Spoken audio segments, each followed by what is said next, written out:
इस वीडियो ਵਿੱਚ ਅਸੀਂ ਸਮਾਨਾਂਤਰ ਚਤੁਰਭੁਜ ਨਾਲ ਸੰਬੰਧਿਤ ਦੋ ਗੁਣਾਂ ਨੂੰ ਸਿੱਧ ਕਰਨਾ ਹੈ। ਪਹਿਲਾ ਗੁਣ ਅਸੀਂ ਸਿੱਧ ਕਰਨਾ ਹੈ ਕਿ ਸਮਾਨਾਂਤਰ ਚਤੁਰਭੁਜ ਵਿੱਚ ਆਮੋ ਸਾਹਮਣੇ ਵਾਲੀਆਂ ਭੁਜਾਵਾਂ ਦੀ ਲੰਬਾਈ ਬਰਾਬਰ ਹੁੰਦੀ ਹੈ।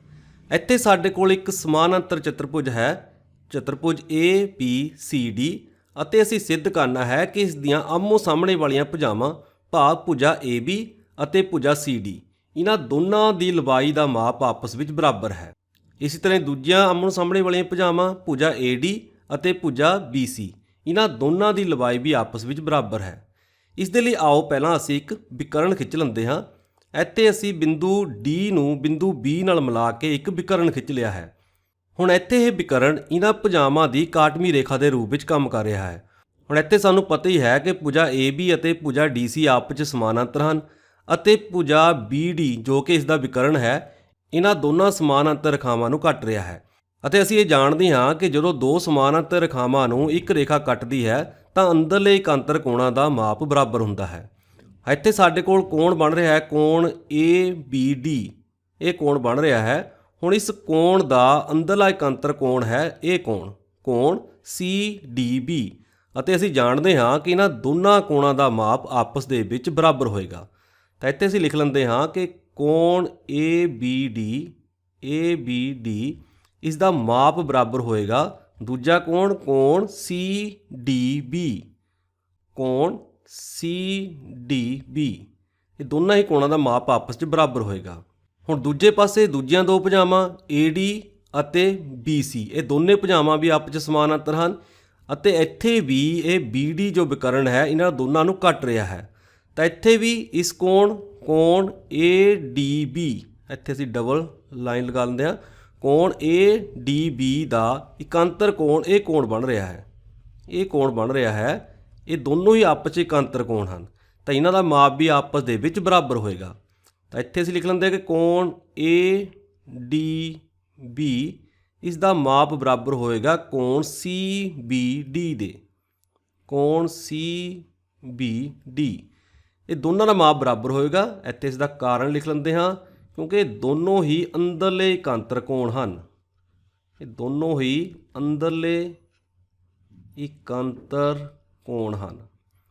ਅੰਦਰਲੇ ਇਕਾਂਤਰ ਕੋਣ ਤੇ ਇਹਨਾਂ ਦਾ ਮਾਪ ਹਮੇਸ਼ਾ ਹੀ ਬਰਾਬਰ ਹੁੰਦਾ ਹੈ। ਹੁਣ ਅੱਗੇ ਅਸੀਂ ਦੇਖਦੇ ਹਾਂ ਕਿ ਵਿਕਰਨ BD ਇਸ ਸਮਾਨਾਂਤਰ ਚਤੁਰਭੁਜ ਨੂੰ ਦੋ ਤਿਕੋਣਾਂ ਵਿੱਚ ਵੰਡਦਾ ਹੈ। ਇੱਕ ਤਿਕੋਣ ਬਣ ਗਈ ਹੈ ਤਿਕੋਣ ADB ਅਤੇ ਦੂਜੀ ਤਿਕੋਣ ਹੈ ਤਿਕੋਣ CDB, ਦੋ ਤਿਕੋਣਾਂ ਹਨ ਅਤੇ ਇਹ ਜੋ ਭੁਜਾ ਹੈ ਭੁਜਾ BD ਇਹ ਦੋਨਾਂ ਹੀ ਤਿਕੋਣਾਂ ਦੀ ਸਾਂਝੀ ਭੁਜਾ ਹੈ।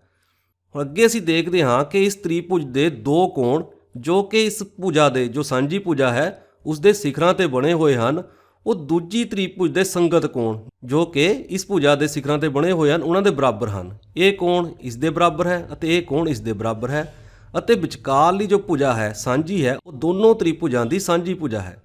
ਤਾਂ ਇੱਥੋਂ ਸਾਨੂੰ ਪਤਾ ਲੱਗ ਗਿਆ ਕਿ ਐਂਗਲ ਸਾਈਡ ਐਂਗਲ ਨਿਯਮ ਦੇ ਨਾਲ ਇਹ ਦੋਨੋਂ ਹੀ ਤਿਕੋਣਾ ਸਰਵੰਗ ਸਮ ਹਨ। ਤਾਂ ਇੱਥੇ ਅਸੀਂ ਲਿਖਦੇ ਹਾਂ ਕਿ ਪਹਿਲੀ ਤਿਕੋਣ ADB ਇਹ ਸਰਵੰਗ ਸਮ ਹੋਏਗੀ ਦੂਜੀ ਤਿਕੋਣ CBD ਦੇ, ਅਤੇ ਇੱਥੇ ਸਰਵੰਗ ਸਮਤਾ ਦਾ ਨਿਯਮ ਲੱਗਿਆ ਹੈ ASA ਸਰਵੰਗ ਸਮਤਾ ਨਿਯਮ ਤੋਂ ਅਸੀਂ ਕਹਿ ਸਕਦੇ ਹਾਂ ਕਿ ਦੋਨੋਂ ਹੀ ਤਿਕੋਣਾ ਸਰਵੰਗ ਸਮ ਹਨ। ਹੁਣ ਅੱਗੇ ਅਸੀਂ ਜਾਣਦੇ ਹਾਂ ਕਿ ਜਦੋਂ ਦੋ ਤਿਕੋਣਾ ਸਰਵੰਗ ਸਮ ਹੁੰਦੀਆਂ ਹਨ ਤਾਂ ਉਸ ਦੇ ਸੰਗਤ ਭਾਗ ਆਪਸ 'ਚ ਬਰਾਬਰ ਹੁੰਦੇ ਹਨ। ਤਾਂ ਇਸ ਲਈ ਅਸੀਂ ਕਹਿ ਸਕਦੇ ਹਾਂ ਇਸ ਤ੍ਰਿਭੁਜ ਦੀ ਇਹ ਭੁਜਾ ਦੂਜੀ ਤ੍ਰਿਭੁਜ ਦੀ ਸੰਗਤ ਭੁਜਾ ਇਹ ਭੁਜਾ BC ਦੋਨਾਂ ਦਾ ਮਾਪ ਆਪਸ 'ਚ ਬਰਾਬਰ ਹੋਏਗਾ। ਭਾਵ ਅਸੀਂ ਕਹਿ ਸਕਦੇ ਹਾਂ ਕਿ ਭੁਜਾ AD ਬਰਾਬਰ ਹੈ ਭੁਜਾ BC ਦੇ, ਦੋਨਾਂ ਦਾ ਮਾਪ ਆਪਸ ਦੇ ਵਿੱਚ ਬਰਾਬਰ ਹੈ। ਇਸੇ ਤਰ੍ਹਾਂ ਹੀ ਦੂਜੀਆਂ ਦੋ ਸੰਗਤ ਭੁਜਾਵਾਂ ਇਸ ਤ੍ਰਿਭੁਜ ਦੀ ਇਹ ਭੁਜਾ ਅਤੇ ਇਸ ਤ੍ਰਿਭੁਜ ਦੀ ਇਹ ਭੁਜਾ ਇਹ ਦੋਨੋਂ ਵੀ ਆਪਸ 'ਚ ਸੰਗਤ ਭੁਜਾਵਾਂ ਹਨ ਅਤੇ ਇਹਨਾਂ ਦਾ ਮਾਪ ਵੀ ਬਰਾਬਰ ਹੋਏਗਾ। ਤਾਂ ਇੱਥੇ ਅਸੀਂ ਲਿਖ ਸਕਦੇ ਹਾਂ ਕਿ ਭੁਜਾ AB ਦਾ ਮਾਪ ਬਰਾਬਰ ਹੋਏਗਾ ਭੁਜਾ DC ਦੇ, ਜੋ ਕਿ ਅਸੀਂ ਸਿੱਧ ਕਰਨਾ ਸੀ। ਅੱਗੇ ਦੂਜਾ ਗੁਣ ਜੋ ਅਸੀਂ ਸਿੱਧ ਕਰਨਾ ਹੈ, ਦੂਜਾ ਗੁਣ ਇਹ ਹੈ ਕਿ ਸਾਡੇ ਕੋਲ ਇੱਕ ਚਤੁਰਭੁਜ ਹੈ ABDC ਜਿਸ ਦੀਆਂ ਕਿ ਆਮੋ ਸਾਹਮਣੇ ਵਾਲੀਆਂ ਭੁਜਾਵਾਂ ਦੀ ਲੰਬਾਈ ਬਰਾਬਰ ਹੈ। ਇਹ ਸਾਨੂੰ ਦਿੱਤਾ ਹੋਇਆ ਹੈ ਅਤੇ ਇੱਥੇ ਅਸੀਂ ਸਿੱਧ ਕਰਨਾ ਹੈ ਕਿ ਜੋ ਇਹ ਭੁਜਾਵਾਂ ਬਰਾਬਰ ਹਨ, ਆਮੋ ਸਾਹਮਣੇ ਵਾਲੀਆਂ ਭੁਜਾਵਾਂ ਬਰਾਬਰ ਹਨ, ਉਹ ਆਪਸ ਵਿੱਚ ਸਮਾਨ ਅੰਤਰ ਵੀ ਹੁੰਦੀਆਂ ਹਨ। ਹੁਣ ਇੱਥੇ ਭੁਜਾ AB ਅਤੇ ਭੁਜਾ CD ਇਹ ਸਮਾਨ ਅੰਤਰ ਹੈ, ਇਹ ਅਸੀਂ ਸਿੱਧ ਕਰਨਾ ਹੈ। ਇਸੇ ਤਰ੍ਹਾਂ ਹੀ ਭੁਜਾ AC ਅਤੇ BD ਸਮਾਨ ਅੰਤਰ ਹਨ, ਇਹ ਵੀ ਅਸੀਂ ਸਿੱਧ ਕਰਨਾ ਹੈ। ਇਸ ਦੇ ਲਈ ਆਓ ਇੱਕ ਵਿਕਰਣ ਖਿੱਚ ਲੈਂਦੇ ਹਾਂ। ਇੱਥੇ ਅਸੀਂ ਬਿੰਦੂ C ਨੂੰ ਬਿੰਦੂ B ਨਾਲ ਮਿਲਾ ਕੇ ਇੱਕ ਵਿਕਰਣ ਖਿੱਚ ਲੈਂਦੇ ਹਾਂ। ਇਸ ਤਰ੍ਹਾਂ ਸਾਨੂੰ ਇੱਥੇ ਦੋ ਤਿਕੋਣਾਂ ਦਿਖਾਈ ਦੇ ਰਹੀਆਂ ਹਨ ਅਤੇ ਇਹ ਭੁਜਾ BC ਜੋ ਕਿ ਵਿਕਰਣ ਹੈ, ਇਹਨਾਂ ਦੋਨਾਂ ਤਿਕੋਣਾਂ ਦੀ ਸਾਂਝੀ ਭੁਜਾ ਹੈ। ਹੁਣ ਇੱਥੇ ਸਾਨੂੰ ਸਾਫ਼ ਹੀ ਦਿਖਾਈ ਦੇ ਰਿਹਾ ਹੈ ਕਿ ਇਸ ਤ੍ਰਿਭੁਜ ਦੀਆਂ ਤਿੰਨੇ ਭੁਜਾਵਾਂ ਦੂਜੀ ਤ੍ਰਿਭੁਜ ਦੀਆਂ ਸੰਗਤ ਭੁਜਾਵਾਂ ਦੇ ਬਰਾਬਰ ਹੈ। ਤਾਂ ਇੱਥੋਂ ਕੀ ਪਤਾ ਲੱਗਦਾ ਹੈ? ਇੱਥੋਂ ਇਹ ਪਤਾ ਲੱਗਦਾ ਹੈ ਕਿ ਇਹ ਦੋਨੋਂ ਹੀ ਤਿਕੋਣਾਂ ਸਰਵੰਗ ਸਮ ਹਨ। ਇੱਥੋਂ ਸਾਨੂੰ ਪਤਾ ਲੱਗ ਗਿਆ ਕਿ ਤਿਕੋਣ ACB ਇੱਥੋਂ ਅਸੀਂ ਸ਼ੁਰੂ ਕੀਤਾ ACB ਅਤੇ ਦੂਜਾ ਅਸੀਂ ਇੱਥੋਂ ਸ਼ੁਰੂ ਕਰਾਂਗੇ DBC। ਇਹ ਦੋਨੋਂ ਹੀ ਤਿਕੋਣਾਂ ਆਪਸ ਦੇ ਵਿੱਚ ਸਰਵੰਗ ਸਮ ਹਨ। ਦੂਜੀ ਤਿਕੋਣ ਹੈ DBC, ਇਹ ਦੋਨੋਂ ਹੀ ਤਿਕੋਣਾਂ ਸਰਵੰਗ ਸਮ ਹਨ। ਇੱਥੇ ਅਸੀਂ ਨਿਯਮ ਲਿਖ ਲੈਂਦੇ ਹਾਂ। ਇੱਥੇ SSS ਸਰਵੰਗ ਸਮਤਾ ਨਿਯਮ ਤੋਂ ਪਤਾ ਲੱਗਦਾ ਹੈ। ਸਰਵੰਗ ਸਮਤਾ ਨਿਯਮ ਤੋਂ ਸਾਨੂੰ ਪਤਾ ਲੱਗਦਾ ਹੈ ਕਿ ਦੋਨੋਂ ਹੀ ਤਿਕੋਣਾਂ ਸਰਵੰਗ ਸਮ ਹਨ। ਹੁਣ ਅੱਗੇ ਫਿਰ ਪਹਿਲਾਂ ਵਾਂਗੀ ਜਦੋਂ ਦੋ ਤਿਕੋਣਾਂ ਸਰਵੰਗ ਸਮ ਹੁੰਦੀਆਂ ਹਨ ਤਾਂ ਸਾਨੂੰ ਪਤਾ ਹੈ ਕਿ ਉਸ ਦੇ ਸਾਰੇ ਹੀ ਸੰਗਤ ਭਾਗ ਆਪਸ 'ਚ ਬਰਾਬਰ ਹੁੰਦੇ ਹਨ। ਤਾਂ ਹੁਣ ਇਸ ਤ੍ਰਿਭੁਜ ਦਾ ਇਹ ਕੋਣ ਜੋ ਕਿ ਇਹ 2/3/ ਵਾਲੀਆਂ ਭੁਜਾਵਾਂ ਦੇ ਵਿਚਕਾਰ ਬਣਦਾ ਹੈ, ਉਸ ਦਾ ਸੰਗਤ ਕੋਣ ਇਹ ਕੋਣ ਹੈ। ਇਹ ਕੋਣ ਵੀ ਦੇਖੋ 2/3/ ਵਾਲੀਆਂ ਭੁਜਾਵਾਂ ਦੇ ਵਿਚਕਾਰ ਬਣ ਰਿਹਾ ਹੈ। ਇਹ ਦੋਨੋਂ ਹੀ ਕੋਣ ਆਪਸ ਦੇ ਵਿੱਚ ਬਰਾਬਰ ਹੋਣਗੇ। ਭਾਵ ਕੋਣ ABC ਇਸ ਦਾ ਮਾਪ ਬਰਾਬਰ ਹੋਏਗਾ ਕੋਣ DCB ਦੇ। ਕੋਣ DCB ਦੇ ਇਹ ਦੋਨੋਂ ਹੀ ਕੋਣ ਆਪਸ ਦੇ ਵਿੱਚ ਬਰਾਬਰ ਹਨ। ਇੱਥੇ ਅਸੀਂ ਕਾਰਨ ਵੀ ਲਿਖ ਲੈਂਦੇ ਹਾਂ ਕਿ ਬਾਏ CPCT ਤੋਂ ਭਾਵ ਕੋਰਸਪੋਂਡੈਂਸ ਪਾਰਟ ਆਫ ਕਨਗਰੂਐਂਟ ਟ੍ਰਾਇੰਗਲਸ। ਭਾਵੇਂ ਦੋਨੋਂ ਹੀ ਤਿਕੋਣਾਂ ਸਰਵੰਗ ਸਮ ਹਨ ਅਤੇ ਇਹਨਾਂ ਦੇ ਸੰਗਤ ਭਾਗ ਆਪਸ 'ਚ ਬਰਾਬਰ ਹੋਣਗੇ। ਹੁਣ ਅੱਗੇ ਧਿਆਨ ਨਾਲ ਦੇਖੋ, ਇੱਥੇ ਸਾਡੇ ਕੋਲ ਦੋ ਭੁਜਾਵਾਂ ਭੁਜਾ AB ਅਤੇ ਭੁਜਾ CD। ਹੁਣ ਇਹਨਾਂ ਦੋਨਾਂ ਭੁਜਾਵਾਂ ਦੀ ਇੱਕ ਕਾਟਵੀਂ ਰੇਖਾ ਹੈ ਜਾਂ ਇਸ ਨੂੰ ਭੁਜਾ ਕਹਿ ਸਕਦੇ ਹਾਂ। ਇਹ ਕਾਟਵੀਂ ਭੁਜਾ ਹੈ ਭੁਜਾ BC ਅਤੇ ਇੱਥੇ ਜੋ ਅੰਦਰਲੇ ਇਕਾਂਤਰ ਕੋਣ ਬਣ ਰਹੇ ਹਨ ਉਹਨਾਂ ਦਾ ਮਾਪ ਬਰਾਬਰ ਹੈ। ਤਾਂ ਹੁਣ ਅਸੀਂ ਜਾਣਦੇ ਹਾਂ ਕਿ ਜਦੋਂ ਅੰਦਰਲੇ ਇਕਾਂਤਰ ਕੋਣਾਂ ਦਾ ਮਾਪ ਬਰਾਬਰ ਹੋਵੇ ਤਾਂ ਉਹ ਦੋਨੋਂ ਹੀ ਰੇਖਾਵਾਂ ਜੋ ਕਿ ਇੱਥੇ ਭੁਜਾਵਾਂ ਹਨ, ਚਤੁਰਭੁਜ ਦੀਆਂ ਭੁਜਾਵਾਂ ਹਨ, ਉਹ ਦੋਨੋਂ ਹੀ ਆਪਸ ਦੇ ਵਿੱਚ ਸਮਾਨ ਅੰਤਰ ਹੋਣਗੀਆਂ। ਤਾਂ ਇੱਥੋਂ ਸਾਨੂੰ ਕੀ ਪਤਾ ਲੱਗ ਗਿਆ? ਇੱਥੋਂ ਸਾਨੂੰ ਇਹ ਪਤਾ ਲੱਗ ਗਿਆ ਕਿ ਭੁਜਾ AB ਸਮਾਨ ਅੰਤਰ ਹੈ ਦੂਜੀ ਭੁਜਾ CD ਦੇ। ਤੇ ਇੱਥੇ ਕਾਰਨ ਲਿਖ ਲੈਂਦੇ ਹਾਂ, ਕਿਉਂਕਿ ਅੰਦਰਲੇ ਇਕਾਂਤਰ ਕੋਣ ਇੱਥੇ ਸ਼ਾਰਟ 'ਚ ਲਿਖ ਲੈਂਦੇ ਆ, ਅੰਦਰਲੇ ਇਕਾਂਤਰ ਕੋਣ ਬਰਾਬਰ ਹਨ। ਇਸ ਦੇ ਲਈ ਇਹ ਦੋਨੋਂ ਹੀ ਰੇਖਾਵਾਂ ਆਪਸ 'ਚ ਸਮਾਨ ਅੰਤਰ ਹਨ। ਹੁਣ ਇਸੇ ਲੌਜਿਕ ਨੂੰ ਅਸੀਂ ਦੁਬਾਰਾ ਫੇਰ ਵਰਤਦੇ ਹਾਂ। ਇਹ ਦੋਨੋਂ ਹੀ ਤਿਕੋਣਾਂ ਸਰਵੰਗ ਸਮ ਹਨ, ਇਸ ਲਈ ਇਸ ਤਿਕੋਣ ਦਾ ਇਹ ਕੋਣ ਇਸ ਦਾ ਸੰਗਤ ਕੋਣ ਇਹ ਕੋਣ ਹੈ। ਇਹ ਦੋਨੇ ਕੋਣ ਵੀ ਆਪਸ ਦੇ ਵਿੱਚ ਬਰਾਬਰ ਹੋਣਗੇ।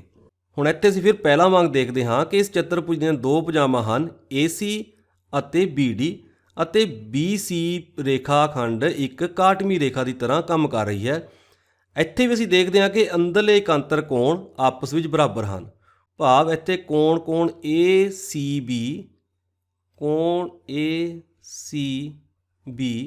ਇਹ ਬਰਾਬਰ ਹੈ ਕੋਣ DBC ਦੇ।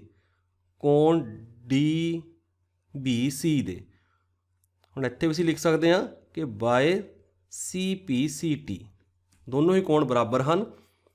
ਅਤੇ ਨਾਲ ਹੀ ਅਸੀਂ ਦੇਖਦੇ ਹਾਂ ਕਿ ਇੱਥੇ ਦੋ ਭੁਜਾਵਾਂ ਭੁਜਾ AC ਅਤੇ BD ਨੂੰ ਇੱਕ ਰੇਖਾਖੰਡ ਕੱਟ ਰਿਹਾ ਹੈ BC ਅਤੇ ਇੱਥੇ ਜੋ ਅੰਦਰਲੇ ਇਕਾਂਤਰ ਕੋਣ ਬਣ ਰਹੇ ਹਨ ਉਹਨਾਂ ਦਾ ਮਾਪ ਬਰਾਬਰ ਹੈ।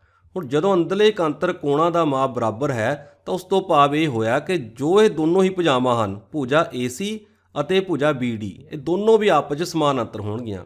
ਤਾਂ ਇੱਥੋਂ ਸਾਨੂੰ ਪਤਾ ਲੱਗ ਗਿਆ ਕਿ ਭੁਜਾ AC ਸਮਾਨ ਅੰਤਰ ਹੈ ਭੁਜਾ BD ਦੇ। ਹੁਣ ਇੱਥੇ ਵੀ ਅਸੀਂ ਲਿਖ ਸਕਦੇ ਹਾਂ ਕਿਉਂਕਿ ਅੰਦਰਲੇ ਇਕਾਂਤਰ ਕੋਣ ਬਰਾਬਰ ਹਨ। ਇੱਥੇ ਵੀ ਅਸੀਂ ਲਿਖ ਸਕਦੇ ਹਾਂ ਕਿਉਂਕਿ ਅੰਦਰਲੇ ਇਕਾਂਤਰ ਕੋਣ ਇੱਦਾਂ ਪਾ ਦਿੰਦੇ, ਇੱਥੇ ਵੀ ਲਿਖ ਲੈਂਦੇ ਹਾਂ ਅੰਦਰਲੇ ਇਕਾਂਤਰ ਕੋਣ ਬਰਾਬਰ ਹਨ। ਅੰਦਰਲੇ ਕਾਂਤਰ ਕੋਣ ਬਰਾਬਰ ਹਨ। ਹੁਣ ਇਸ ਵੀਡੀਓ ਦੇ ਵਿੱਚ ਸਾਨੂੰ ਦੋ ਗੱਲਾਂ ਪਤਾ ਲੱਗ ਗਈਆਂ। ਪਹਿਲੀ ਗੱਲ ਇਹ ਪਤਾ ਲੱਗੀ ਕਿ ਸਮਾਨ ਅੰਤਰ ਚਤੁਰਭੁਜ ਦੀਆਂ ਆਮੋ ਸਾਹਮਣੇ ਵਾਲੀਆਂ ਭੁਜਾਵਾਂ ਦੀ ਲੰਬਾਈ ਬਰਾਬਰ ਹੁੰਦੀ ਹੈ, ਜਾਂ ਅਸੀਂ ਦੂਜੇ ਸ਼ਬਦਾਂ ਵਿੱਚ ਕਹਿ ਸਕਦੇ ਹਾਂ ਕਿ ਜੇਕਰ ਕਿਸੇ ਚਤੁਰਭੁਜ ਦੀਆਂ ਆਮੋ ਸਾਹਮਣੇ ਵਾਲੀਆਂ ਭੁਜਾਵਾਂ ਸਮਾਨਾਂਤਰ ਹਨ ਤਾਂ ਉਹ ਜ਼ਰੂਰ ਹੀ ਆਪਸ ਵਿੱਚ ਬਰਾਬਰ ਵੀ ਹੋਣਗੀਆਂ। ਅਤੇ ਦੂਜਾ ਗੁਣ ਸਾਨੂੰ ਇਹ ਪਤਾ ਲੱਗ ਗਿਆ ਕਿ ਜਦੋਂ ਕਿਸੇ ਚਤੁਰਭੁਜ ਦੀਆਂ ਆਮੋ ਸਾਹਮਣੇ ਵਾਲੀਆਂ ਭੁਜਾਵਾਂ ਦੀ ਲੰਬਾਈ ਬਰਾਬਰ ਹੋਵੇ ਤਾਂ ਉਹ ਭੁਜਾਵਾਂ ਆਪਸ ਦੇ ਵਿੱਚ ਸਮਾਨਾਂਤਰ ਵੀ ਜ਼ਰੂਰ ਹੀ ਹੁੰਦੀਆਂ ਹਨ।